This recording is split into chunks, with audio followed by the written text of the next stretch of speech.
S'il vous plaît, dessine-moi un mouton.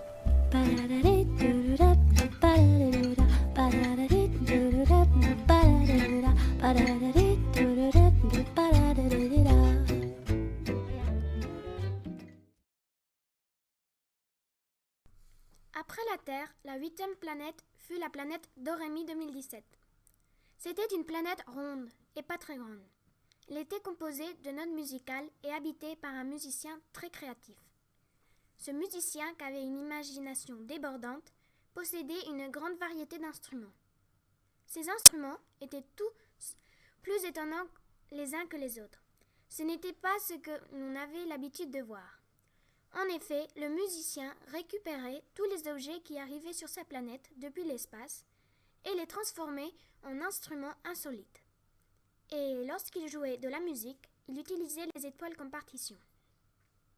Ce musicien me paraît le personnage le plus intéressant que j'ai rencontré jusqu'à présent. Il pense, crée, se distrait, en moins, il semble être heureux.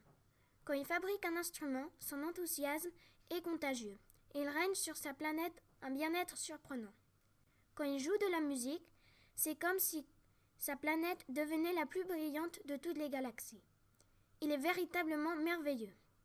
Lorsqu'il aborda la planète, il salua respectivement le musicien. « Bonjour, pourquoi construis-tu de nouveaux instruments de musique ? » ?»« Comment ça, de nouveaux instruments de musique ? » ?»« Bonjour, qui es-tu ? » ?»« Je suis le petit prince. Je suis vraiment surpris par tes instruments. Je n'en ai jamais vu des comme ça. C'est normal, tu es la première personne qui atterrit sur ma planète. Que fais-tu avec ce seau, cette pelle et ce balai ? Je fabrique un instrument. Et comment vas-tu l'appeler ? Le contrebasso. Pourquoi ? Le basso est un autre instrument que j'ai déjà fabriqué, et le contrebasso va être son contraire. En voilà une bonne idée. Voilà, c'est fini. Maintenant, je vais en jouer et je vais terminer de l'accorder. Le musicien prit son instrument, qui était achevé, se plaça sous les étoiles et les regarda. Le petit prince, intrigué, s'empressa de lui demander « Pourquoi regardes-tu les étoiles quand tu joues de la musique ?»« Parce qu'elles sont mes partitions. »« Et comment arrives-tu à les lire ? » ?»« Avec le cœur. Je les lis avec le cœur. »« Tu es vraiment fantastique. Tu sais, c'est toi qui as raison. Pour être heureux, on a besoin de musique et surtout de savoir faire et dire les choses avec le cœur. » Et le petit prince s'en fut, le cœur léger. Les grandes personnes sont décidément bien différentes. Ce musicien a tout compris, se disait simplement en lui-même durant le voyage. Après la Terre, la 8e planète fut la planète Trash 2017. C'était une planète effroyable, toute noircie par la pollution. Cette planète avait 3 rivières aux eaux verdâtres, des fleurs mortes, des arbres sans feuilles et une odeur nauséabonde. Il y avait 3 usines avec d'immenses cheminées desquelles sortait une horrible fumée pestilentielle. Elle était habitée par un pollueur inconscient. Il était gros, assez petit et avait toujours un large sourire. Il portait un costume cintré et un chapeau minuscule. Il rendait ses usines avec un air de satisfaction. Il était plus que fier de sa vie et de sa réussite professionnelle. Le petit prince était convaincu qu'autrefois cette planète devait être un merveilleux havre de paix. « Tiens, voilà un intrus !» s'écria le pollueur quand il aperçut le petit prince. Le petit prince s'arrêta face aux 3 usines et regarda, atterré et catastrophé, ce désastre écologique. « D'où viens-tu ?» lui dit le gros bonhomme. « À quoi servent vos usines ?» s'empressa de lui demander le petit prince très inquiet. « Elles servent à produire. Je gagne de l'argent en vendant mes productions. »« Mais à qui vendez-vous vos productions ?» lui demanda le petit prince intrigué. « Voilà le problème. Je ne sais pas à qui les vendre. Donc, ma marchandise s'accumule. » Le petit prince ne s'attendait pas à une telle réponse. Il pensa un peu et il ajouta très sérieusement. « Avez-vous conscience que vous exploitez sans limite pour ensuite ne rien faire de ce que vous produisez ? Vous ne préférez pas plutôt prendre soin de votre planète au lieu de continuer à produire de façon disproportionnée et démesurée ? Cela n'a aucun sens. Vous êtes en train de détruire la planète. C'est impossible. Qu'est-ce que je vais faire de mes usines? Regardez, si vous épuisez les ressources de votre planète, un jour, vous devrez l'abandonner. Il est donc peut-être plus prudent de vous arrêter maintenant avant qu'il ne soit trop tard. Vous ne croyez pas? Le pollueur, qui n'avait jamais vu l'avenir sous cet angle, s'effraya. Il réalisa que le futur de sa planète pouvait être bien sombre. Il prit le temps de regarder autour de lui et se rendit compte que sa planète était dans un état déplorable. Il décida, sans hésiter un instant, d'être plus responsable. Et le petit prince quitta la planète, horrifié par l'imprudence des grandes personnes. Les grandes personnes sont résolument bizarres et déraisonnables, se disait-il en lui-même durant le voyage. Après la Terre, la 8e planète fut la planète Fraise 2017. Cette planète était toute plate pour pouvoir y cultiver des fraises. Elle était habitée par une petite fille qui aimait s'appeler Fraise. Elle était agricultrice et de toute évidence, elle ne cultivait que des fraises. Elle avait des cheveux roux et son visage était rempli de taches de rousseur. Elle ressemblait à une fraise.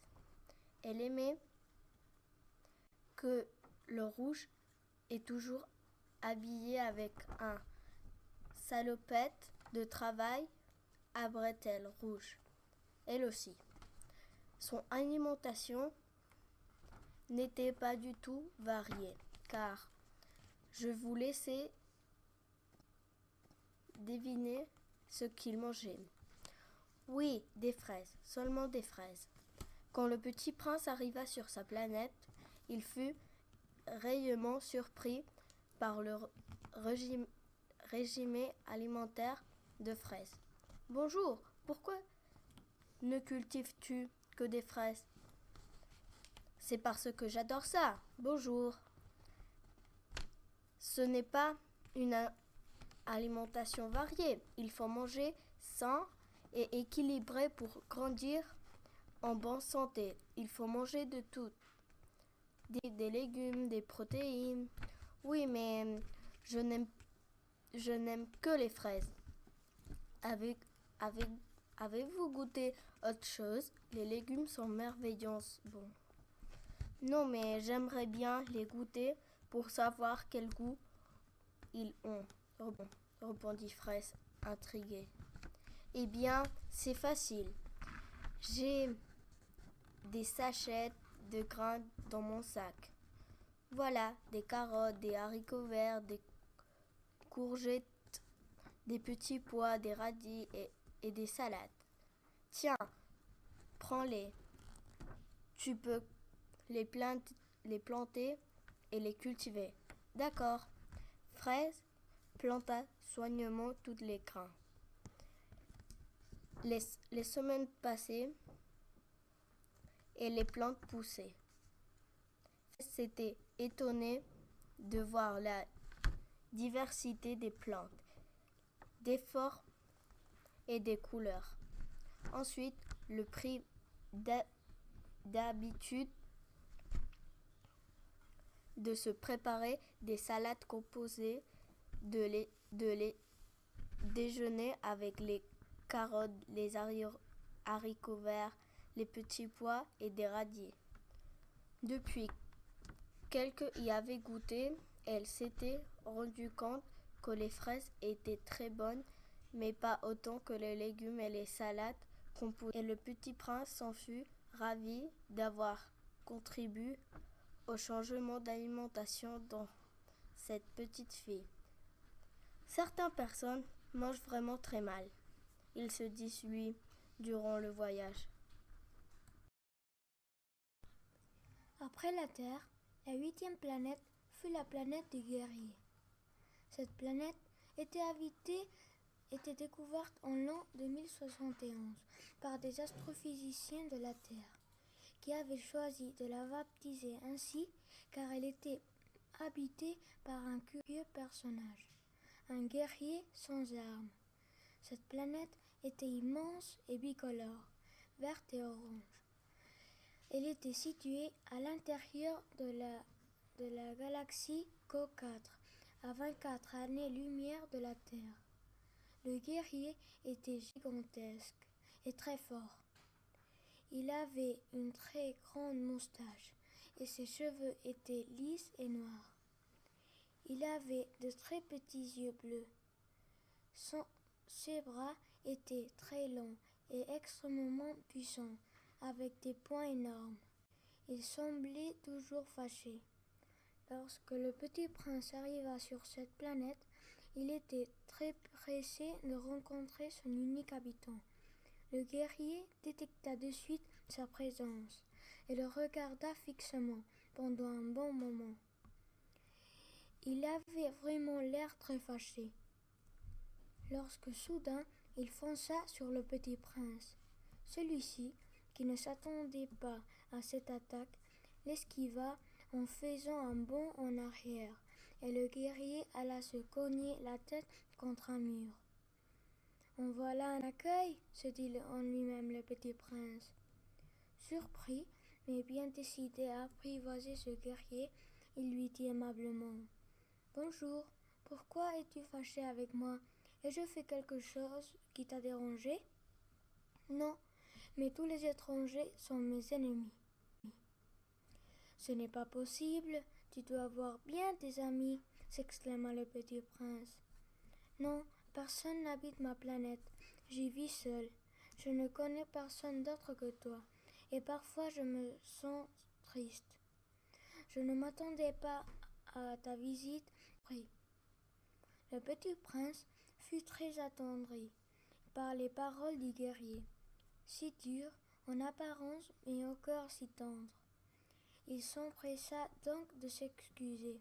« Pardonne-moi si je t'ai importuné, ce n'était pas mon intention. »« Non, c'est à moi de te demander pardon. J'ai tellement l'habitude d'être seule et je me méfie des étrangers. C'est pour ça que je t'ai attaqué. Tu sais, la guerre conduit seulement à la violence, à la pauvreté et à la misère, affirma le petit prince. Le guerrier ne resta pas indifférent aux propos du petit prince et lui répondit: « J'aime la guerre, mais je viens de me rendre compte que la paix et l'amitié sont plus importants que la violence. Tu as raison. » Ils passèrent ensemble quelques jours et devinrent amis. Finalement, le petit prince s'en alla de cette planète et offrit au guerrier un livre sur la paix et le bonheur, ravi d'avoir fait un bon travail. Après la Terre, la 8e planète fut la planète Camembert. C'était une planète toute ronde, faite en camembert. Elle sentait vraiment très mauvais, mais elle était délicieuse. Elle était habitée par une petite souris très gourmande, qui avait toujours faim, et qui passait donc son temps à la grignoter. Mais, chaque jour, sa planète devenait de plus en plus petite. Cette visite fut très courte, car, conscient du danger, le petit prince ne voulait pas rester trop longtemps sur cette planète en voie d'extinction. « Bonjour, petite souris, pourquoi manges-tu ta planète ?»« Parce que j'ai très faim et qu'elle est savoureuse. » lui répondit la petite souris en se léchant les babines. « Tu ne te rends donc pas compte que tu es en train de détruire ta demeure ? Mais j'ai aussi une famille à nourrir. » « Oui, mais si tu manges ta planète, où iras-tu vivre lorsque tu n'auras plus de maison ?» s'exclama le petit prince sans hésiter. « Et que veux-tu que je mange ? Pourquoi ne cultives-tu pas un champ de fromage ? C'est une bonne idée, mais en travaillant, j'aurai encore plus faim.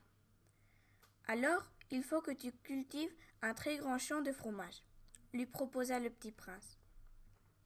La petite, qui pendant toute la conversation avec le petit prince n'avait cessé de ranger le camembert, s'arrêta un instant et le regarda d'un air songeur. « Cultiver un très grand champ de fromage, cela me permettrait de sauver ma planète tout en alimentant mes enfants, disait-elle à elle-même. Elle répondit enfin: « Tu as raison, Si je cultive du fromage, je pourrais aussi diversifier mes cultures et créer beaucoup d'autres planètes. Camembert, Philadelphia, fromage de vache, de chèvre. Oui, sauf que je me demande d'où tu vas sortir les graines. Mais ça c'est très facile. Il suffit de prendre un morceau de fromage et d'en prélever une bouture. C'est comme ça pour les plantes. Le petit prince resta songeur et pensa soudain à sa rose, dont il avait déjà fait plusieurs boutures. Quant à la petite souris, elle était très gourmande. Elle avait très envie de se mettre à l'ouvrage. Elle remercia tout d'abord le petit prince et le convia, avec toute sa famille, à un banquet de fromage. Le petit prince mangea énormément, puis, à son tour, il remercia la souris et s'en alla. Heureusement que je m'en avais, car ce sentait vraiment très mauvais, se disait-il en lui-même avec un léger sourire. Après la Terre, la 8e planète fut la planète Bille. C'était une planète très petite, vraiment minuscule. Elle était toute grise, sans plantes et sans animaux. Elle n'était habitée que par un seul homme, un homme tout petit, lui aussi. Cet homme était vraiment curieux, car il était convaincu qu'il était le plus grand de l'espace. Ce petit homme est bien loin de la réalité. Il n'a pas conscience qu'il est tout petit, se dit à lui-même le petit prince. Lorsqu'il aborda la planète, il salua respectueusement le petit homme, tout en baissant la tête pour le regarder. Le petit prince était au moins 10 fois plus grand que lui. « Bonjour, que fais-tu là ?» dit-il au petit homme, qu'il trouva installé en silence tout en haut d'une échelle. « Je contemple ma planète. Bonjour, monsieur le géant. » Le petit prince ne put s'empêcher de rire lorsqu'il entendit le mot « géant ». « Je ne suis pas un géant », s'empressa-t-il de lui répondre. « C'est toi qui es tout petit. »« Bien sûr que vous êtes un géant », répondit sans hésiter tout énervé. « Non », insista le petit prince. « Je vous assure, je suis le plus grand de toutes les galaxies. Mais vous, vraiment, vous battez tous les records. D'où venez-vous ? » « Je viens de l'astéroïde B612. » Le petit prince opta pour ne pas insister davantage, même s'il était convaincu que le petit homme se trompait fortement. Il changea donc de sujet de conversation. « Et comment vos journées ?» lui demanda-t-il. « J'aime observer et contempler ma petite planète, » répondit-il. Le petit prince réalisa rapidement que son passage sur cette planète ne lui apporterait rien d'intéressant. Il se hâta donc de continuer son voyage. Les grandes personnes sont définitivement très mauvaises foi, se disait-il en lui-même. Après la Terre, la 8e planète fut la planète Erlenmeyer 17. Elle était habitée par un savant complètement fou. Il passait son temps à faire des expériences pour découvrir l'immortalité. La planète était toute ronde et disposée de plusieurs laboratoires. Le savant était vêtu d'un pantalon blanc, d'une chemise et d'une blouse blanche elle aussi. Il avait les cheveux gris et portait des lunettes toutes rondes. Il passait ses journées et ses nuits à analyser, à élaborer et à concocter les formules. Il était convaincu qu'il trouverait la potion merveilleuse qui lui donnerait l'immortalité. Il était tellement absorbé par ses recherches qu'il mangeait à peine et dormait peu. Il était tellement occupé qu'il ne leva même pas la tête à l'arrivée du petit prince. « Bonjour, lui dit celui-ci, votre déjeuner va refroidir. Une pincée de sel, 3 dents d'ail, un soupçon de gingembre, ouf, ça devrait être la formule parfaite. Un soupçon de quoi? Hein? Tu n'es pas encore parti? Ne me dérange pas, s'il te plaît. Je suis vraiment très occupée. J'ai beaucoup de travail. Le temps passe et je vieillis. Je ne peux pas me permettre de prendre mon temps à jouer avec un enfant. Un soupçon de quoi? Réitéra le petit prince qui attendait toujours avec impatience les réponses à ses questions. Le savant fou leva alors les yeux. Je cherche la recette de l'immortalité. Je ne veux pas mourir. Je crois que trouver la potion qui va nous rendre immortels est une chose vaine. La vie a un début et une fin. Nous naissons pour tout condamner à mourir. Moi, je ne veux pas mourir. Je veux être immortel, s'exclama le savant qui commençait à s'énerver. Vous vous rendez compte que vous êtes en train de gâcher votre vie à chercher l'impossible? Vous feriez mieux à profiter de vos jours pour jouer, sortir, vous promener, bien manger et vous reposer au lieu de rester tout le temps enfermé dans un laboratoire. À ces mots, le savant resta perplexe. Il ouvrit la bouche mais ne trouva rien à répondre. Il n'avait jamais d'aspect de sa vie et il n'avait jamais réalisé qu'il vieillissait sans profiter des jours. Ce que passerait-il s'il ne réussissait pas à trouver la formule à temps? Il aurait tout perdu. Sa vie n'aurait eu aucun sens. Les grandes personnes sont bien étranges, se dit le petit prince en lui-même. Il eut un soupir de regret et songea à sa planète et à sa fleur qui lui manquaient. Il avait très envie de les retrouver et de profiter de la vie avec eux. Après la Terre, la 8e planète fut la planète Labyrinthe. C'est une planète très confuse et il était difficile de trouver son chemin. En effet, il y avait tellement de chemins différents que le petit prince ne savait pas lequel prendre. On pouvait s'y perdre facilement. Il fallait donc qu'il soit prudent et fasse très attention. Mais qui pouvait donc bien peupler cette mystérieuse planète où un silence de pluie régnait, se dit en lui-même le petit prince. Et un bruit de pas se fit soudain entendre. Un homme apparut avec une barbe et des cheveux tellement longs qu'il ressemblait à la chevelure de Réponse. Il ne portait pas de chaussures. Il paraissait fatigué et complètement désorienté. Je crois qu'il y a longtemps que cet homme doit chercher son chemin, pensa le petit prince. Leurs regards se croisèrent et le petit prince remarqua que les yeux de l'homme étaient verrons. Depuis 55 ans que j'habite sur cette planète, personne n'a jamais osé se risquer dans le labyrinthe, dit l'homme. Que faites-vous là?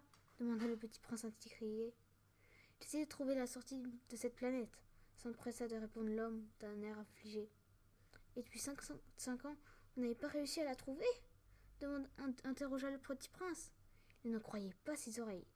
Comment cet homme pu-t-il passer plus d'un demi-siècle à chercher une sortie qui, peut-être, n'existait pas?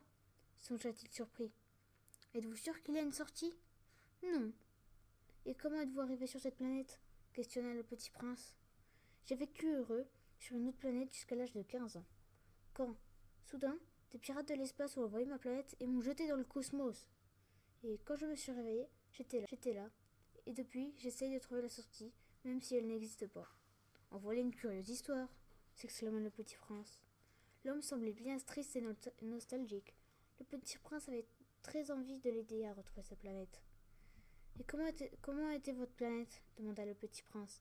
Elle était ronde, jaune, pas très grande. Il y avait une petite maison au-dessus. Elle était située dans la galaxie du Mouton. Cette galaxie n'est pas très loin d'ici, s'exclama le petit prince. Une lueur d'espoir apparut dans les yeux du vieil homme. Les grandes personnes ne doivent jamais perdre l'espoir. Tout finit par arriver un jour, se disait le petit prince à lui-même. Après la Terre, la 8e planète fut la planète La Plate 2017. Cette planète était bien verte et aussi plate qu'un terrain de football. Son principal problème était qu'on ne voyait pas l'horizon et qu'on ne pouvait pas distinguer les buts. Elle était habitée par un joueur de football dont la mission était de marquer des goals. Mais comment faire s'il ignorait où étaient les buts?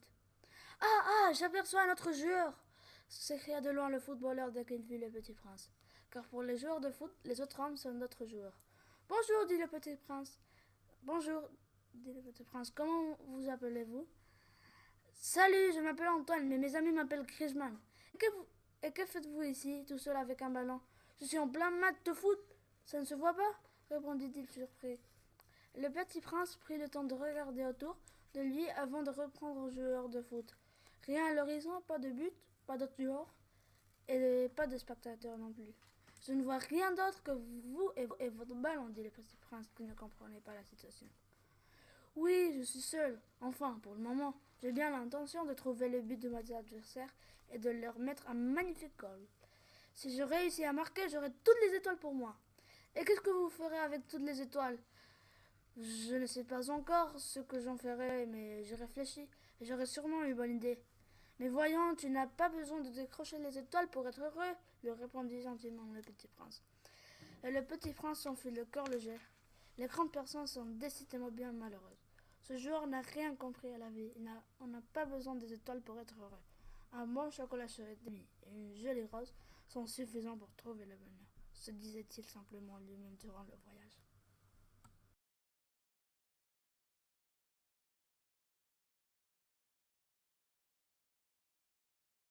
Time ticketing, time ticketing, time ticketing, time ticketing, time ticketing, time ticketing, time.